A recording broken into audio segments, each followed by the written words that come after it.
खाना तो खाकर जाओ। सविता को देखने के लिए आज लड़के वाले आए हुए थे। बेटा, तुम्हारी हॉबीज क्या-क्या हैं? अगर कोई शौक हो तो हमें बताओ। माँ जी, मुझे खाना बनाना और सबको खिलाना बहुत अच्छा लगता है। मेरा बस एक ही शौक है, सबको अपने हाथों से पकाकर खाना खिलाना। अरे वाह बेटा, ये तो बहुत अच्छी बात है। अब बहू को खाना पकाकर खिलाने का शौक हो, इससे अच्छी बात और क्या हो सकती है भला। और एक राज की बात बताऊं तुम्हें, मेरा बेटा साहिल भी खाने का बहुत शौकीन है। इसे कहते हैं राम मिलाए जोड़ी। एक को खाना खाने का शौक है और एक को पकाने का। हाँ जी बहन जी, बिल्कुल ठीक कहा आपने। अगर आपकी तसल्ली हो गई हो तो क्या अब हम लोग रिश्ता पक्का समझें? लो जी, अब इसमें पूछने वाली क्या बात है। मैंने कहा ना, इनकी राम मिलाई जोड़ी है और जिसकी जोड़ी राम ने मिला दी उसमें हम हस्तक्षेप करने वाले होते कौन है भला? बताइए तो। बहू को खाना बनाने का शौक है, इस बात से पुष्पा इतनी खुश हो गई थी कि इसके आगे उसने कुछ भी जानने समझने की कोशिश नहीं की और झटपट अपने बेटे साहिल का रिश्ता सविता के साथ कर दिया। शादी के बाद, मम्मी जी, आज मेरी पहली रसोई है। अब घर में तो सिर्फ 4 ही लोग हैं। 4 लोगों के लिए तो खाना बनाने में मुझे मज़ा भी नहीं आएगा। आप ऐसा करिए ना, आप पड़ोस से अपनी सहेलियों और चाचा-चाची को भी खाने पर इनवाइट कर लीजिए। मैं सबके लिए स्पेशल खाना बनाऊंगी। अरे, साक्षात अन्नपूर्णा आई है हमारे घर में तो। मेरी रसोई को छूकर इसने सीता की रसोई बना दिया। पता है बहू, मेरी माँ कहा करती थी, जो औरत खुशी-खुशी प्रेम से सबके लिए खाना पकाती है, उनके घर धन धान्य की कभी कमी नहीं होती। तभी तो बहू को साक्षात लक्ष्मी और माँ अन्नपूर्णा का दर्जा दिया जाता है। ठीक है, मैं सबको खाने पर बुला लेती हूँ, तो खाना बनाने की तैयारी कर ले बहू। सास पुष्पा बहू को खाना बनाने के लिए कहकर चली जाती है और अपनी सहेली कुसुम और देवरानी को भोजन पर आमंत्रित कर लेती है। कुछ देर बाद, जीजी, ऐसे कितने पकवान बना दिए बहू ने, जो यहाँ पर डोंगों की लाइन लगी हुई है। अरे भाई, लाखों में एक बहू रानी है हमारी। तू ही देख ले, खानदान में जितनी बहू आई है, मेहमान के आने की खबर सुनकर सबको ही सांप सूंघ जाता है। किसी और की बात क्या करें, तू तो खुद मेहमानों को देखकर मुंह छिपाए घूमती थी। अरे खाना तो क्या, एक कप चाय भी बनाना हो तो तुझे पहाड़ चढ़ने जैसा मुश्किल काम लगता था। अरे बस बस जीजी, आप तो गड़े मुर्दे उखाड़ने लग जाती हैं। अब बस बातें करके ही पेट भरेंगी या कुछ खाना भी परोसेंगी? सविता बहू, जाओ बेटा, सब मेहमान आ गए हैं, खाना लगा दो। सविता आकर मेहमानों के लिए खाना लगाने लगती है। तरह तरह के पकवानों से सजी थाली को देखकर मेहमानों की तो आंखें खुली रह गई। अरे वाह पुष्पा, बहू ने थाली तो ऐसे सजाकर परोसी है जैसे 5 स्टार होटल में खाना खाने आए हों हम लोग। और ये सलाद तो देखो, खीरा, चुकंदर और टमाटर ऐसे कैसे अच्छे से फूल बनाकर रखे हैं इसने। देखकर मन कर रहा है खाऊं नहीं, बस देखती ही रहूं। मुझे तो लग रहा है पक्का बहू कोई कोर्स करके आई है। अरे मैं तो टीवी पर वो मास्टर शेफ आता है ना, चैलेंज, मास्टर शेफ चैलेंज, वो हमेशा देखती हूँ। वो लोग भी अपनी डिश को बिल्कुल ऐसे ही सजा कर लाते हैं जैसे बहू लाई है। मैं तो कहती हूँ जीजी, आप बहू के टैलेंट को बर्बाद ना होने दें, इसे तो मास्टर शेफ में भेजो। क्या चाची, आप लोगों ने मेरी इतनी तारीफ कर दी कि मुझे शर्म आ रही है अब। अच्छा, अब आप लोग जल्दी से खाकर बताइए कैसा बना है खाना। खाना खाने के बाद, अरे बेटा, ये दही वड़े दिखने में तो खूबसूरत लग रहे थे, लेकिन इनका स्वाद कुछ अजीब सा क्यों लग रहा है? एह! चाची जी, ये मैंने स्पेशल रेसिपी से बनाया है ना, इसलिए। एक्चुअली मैं खाने में हर रोज़ नए-नए एक्सपेरिमेंट करती रहती हूँ। जैसे आज मैंने तुअर की दाल के वड़े बनाए थे और चटनी की जगह इसमें मेयोनीज़ डाली थी। मुझे पक्का पता है, आपको बहुत पसंद आई होगी। और आंटी जी, आप ना ये मेरा स्पेशल नवरत्न पुलाव तो टेस्ट करके देखिए। आपको इस डिश का सीक्रेट बताऊं? इसमें मैंने नमक की जगह जैगरी डाली है। एकदम नई रेसिपी है ये भी। पुलाव के 2 चम्मच खाने के बाद पड़ोसन किसी तरह अपनी उल्टी कंट्रोल करने की कोशिश कर रही थी। अरे आंटी, शर्माइए नहीं, ये पूरा आपको ही खत्म करना है। खाइए ना। पुष्पा, वो मुझे कुछ जरूरी काम याद आ गया है, मैं बाद में आती हूँ। जी जी, मुझे भी याद आया, आज तो मेरी मेरी चाचा की लड़की आने वाली है। मैं चलती हूँ, फिर मिलेंगे। अरे लेकिन खाना तो खाकर जाइए। मैंने अभी और डिश बनाई है, उन्हें कौन खाएगा? अरे जाने दो तू इनको। तू ऐसा कर बहू, मेरा खाना लगा दे। मुझे भी बड़े जोरों की भूख लगी है। ठीक है माँ जी, आप लोग बैठिए, मैं लगाती हूँ। सविता अपनी सास पुष्पा के लिए थाली में खाना परोसती है। पुष्पा खुशी खुशी खाने का कौर मुंह में डालती है तो उसका सर भन्ना उठता है। अगर मैं बहू को कहूंगी कि खाना अच्छा नहीं बना तो बेचारी मायूस हो जाएगी, और मैंने खुद उसकी इतनी तारीफ कर दी है। अब अगर कुछ कहूंगी तो अपनी बात को झुटलाना होगा, मतलब इज्जत का खुद गला घोटना। चुपचाप खा लेती हूँ, और कोई चारा भी तो नहीं है। वैसे भी नई नई शादी है, हो जाता है। मैंने तो खुद पहली रसोई में दाल में नमक की जगह चीनी डाल दी थी, और मेरी सास ने मुस्कुराते हुए दाल खा ली थी। जरूर पहली रसोई की घबराहट में बहू से गलती हुई है। कोई बात नहीं, जल्दी ही सीख जाएगी ये भी। अगले सप्ताह। मम्मी जी, मैंने आपकी सत्संग मंडली को आज खाने पर बुलाया है। मैं उन सबके लिए आज स्पेशल लंच बनाने वाली हूँ। अरे, किसने कहा था सबको बुलाने के लिए? पहले ढंग से कुछ बनाना तो सीख ले। पिछली बार जिन्हें बुलाया था, अभी तो वो बेचारे भी सदमे से उबरे नहीं हैं।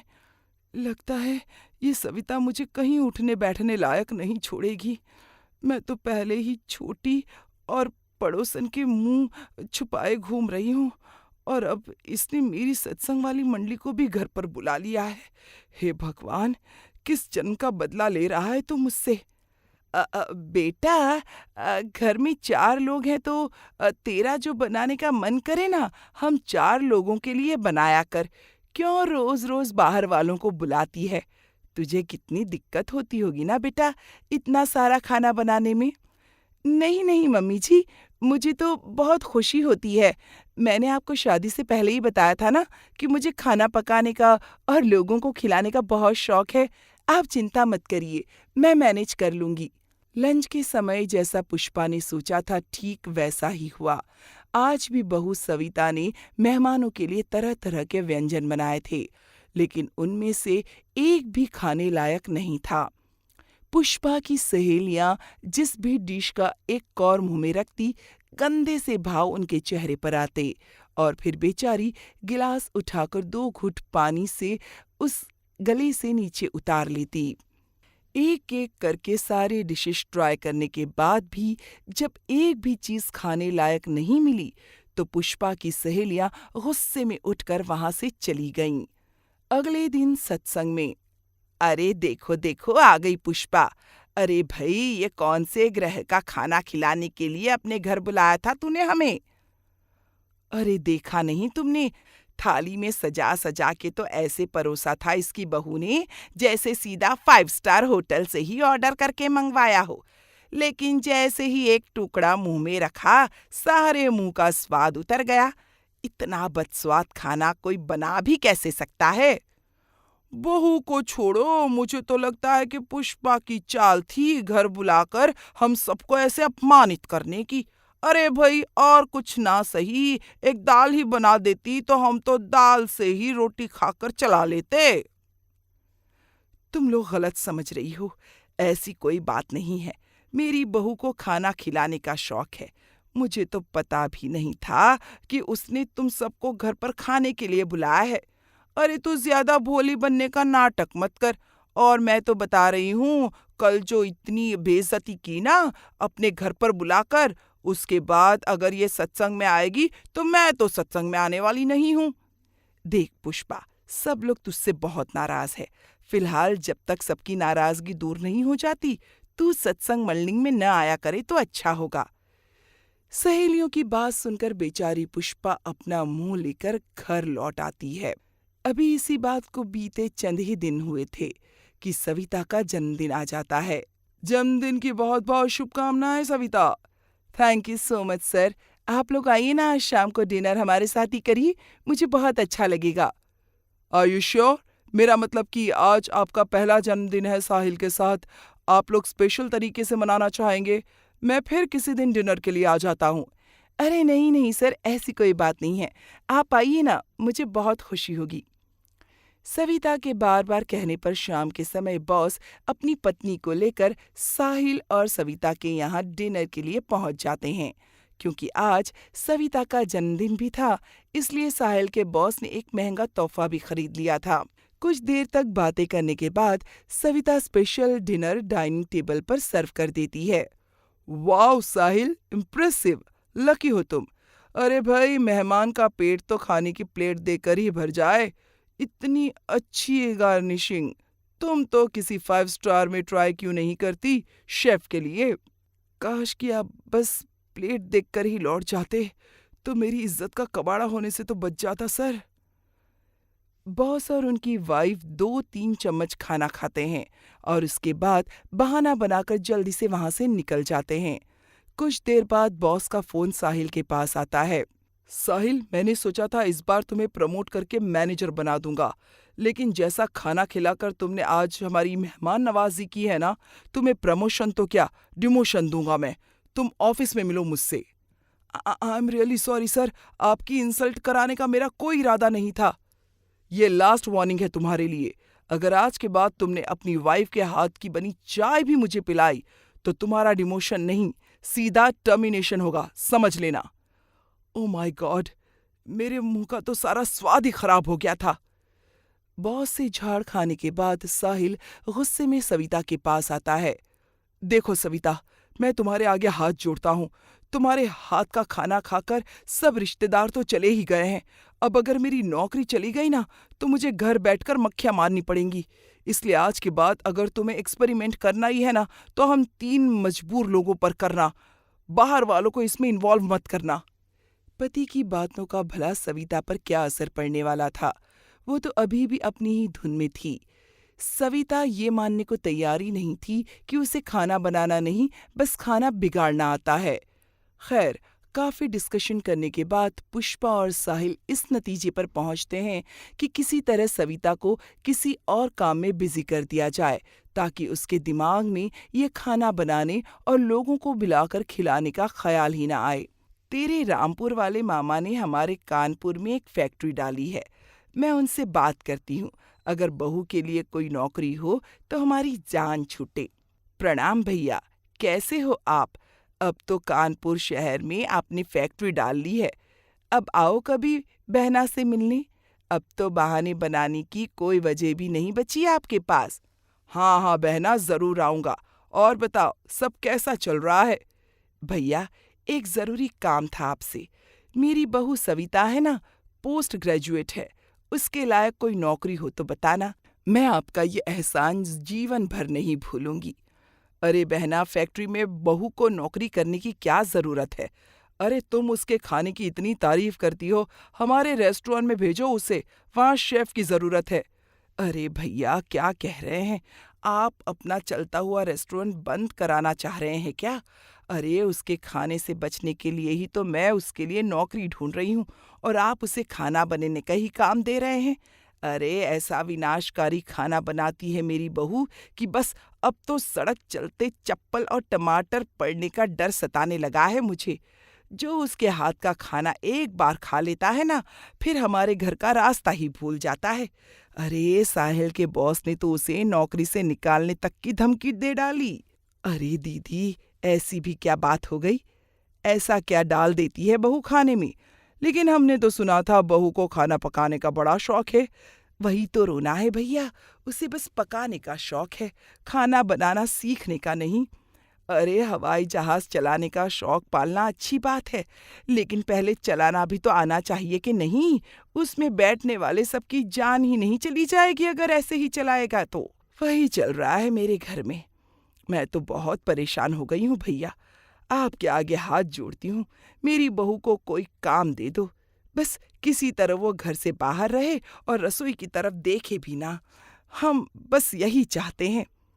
वैसे तो फैक्ट्री में अभी कोई जगह खाली नहीं है, फिर भी तुम इतना कह रही हो तो मैं देखता हूँ। अरे भैया, मैं आपके आगे इतने हाथ पैर जोड़ रही हूँ, अपनी बहन के लिए एक नौकरी नहीं दे सकते आप? आप सीधे सीधे उसे नौकरी देते हैं या आपको भी घर बुलाकर बहू के हाथ का खाना खिला दूं? अरे बहना, तुम तो नाराज हो गई।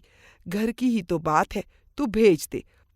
काम का क्या है, कुछ न कुछ काम तो निकल ही आएगा। सविता बहू, भाई नाम रोशन कर दिया तुमने हमारा। तुम्हारे मामा जी का फोन आया था, बहुत जिद कर रहे थे कि सविता बहू को उनकी फैक्ट्री में काम पर भेज दूं। मैंने तो साफ मना कर दिया कि नहीं भैया, मेरी बहू तो बस खाना बनाने का शौक रखती है, उसकी डिग्रियां जाए भाड़ में, लेकिन वो अपनी रसोई छोड़कर घर से नहीं निकलने वाली। लेकिन देखो, मामा जी तो ऐसे पीछे बढ़ गए कि क्या बताऊं। कहने लगे, नहीं, ये पोस्ट तो बस बहू के लिए ही है, उसे ये नौकरी करनी ही पड़ेगी। अब बेटा, घर की बात है, इसलिए मैं मना भी नहीं कर पाई और मैंने हाँ कर दिया। इसलिए बेटा, कल से तुझे मामा जी के यहाँ जॉब पर जाना है। मम्मी जी, आपको तो पता है ना, जब तक मैं अपने हाथों से पकाकर पूरे परिवार को खिला नहीं देती, मुझे चैन नहीं मिलता। पूरा दिन मुझे यही लगता रहेगा, पता नहीं माँ जी और साहिल ने सही से खाना खाया भी है या नहीं। अरे बेटा, तू चिंता बहुत करती है मेरी। देख, हम वादा करते हैं, हम अपना खाने पीने का पूरा ख्याल रखेंगे। अब तो खुशी खुशी जा और जाकर अपना भविष्य बना। बेटा, क्या रखा है इस कढ़ाई और चिमटे में? आगे बढ़। अच्छा ठीक है, आप कहती हैं तो मैं जॉब ज्वाइन कर लेती हूँ। बहू के हाँ करते ही पुष्पा और साहिल के दिल में खुशी की लहर दौड़ पड़ती है। अगले दिन सुबह 4 बजे। उठिए माँ जी, सुबह हो गई। अरे बेटा, आधी रात हो रही है, 4 बजे मुझे क्यों जगा रही है तू? ये लीजिए माँ जी, मेरे हाथों की स्पेशल मसाला चाय पी लीजिए, नहीं तो फिर पूरा दिन आप मिस करती रहेंगी। हैं? अच्छा ला बहू, दे दे। अच्छा जा, अब सो जा, तुझे ऑफिस भी तो जाना है ना। जी माँ जी, तभी तो मैं सुबह 4 बजे उठी हूँ। पहले मैं आप लोगों के लिए नाश्ता बनाऊंगी, फिर लंच बनाकर हॉट केस में रखूंगी, फिर अपने ऑफिस के लिए तैयार होंगी। और हाँ माँ जी, मैं सारा खाना तैयार करके जा रही हूँ। दोपहर को मैंने आज साहिल जी के एक दोस्त को खाने पर बुलाया है, आप प्लीज़ उसे खाना खिला देना। बहू की बात सुनकर बेचारी पुष्पा अपना सर पीट लेती है। जिस मुसीबत से बचने के लिए उसने अपने भाई के आगे हाथ पैर जोड़े, वो तो अभी भी मुंह बनाए उसके सामने ही खड़ी थी। पुष्पा को समझ आ गया था कि बहू और उसके वाहियात खाने से बचने का कोई तरीका नहीं है, इसलिए अब उन्होंने उस खाने के साथ ही जीना सीख लिया था।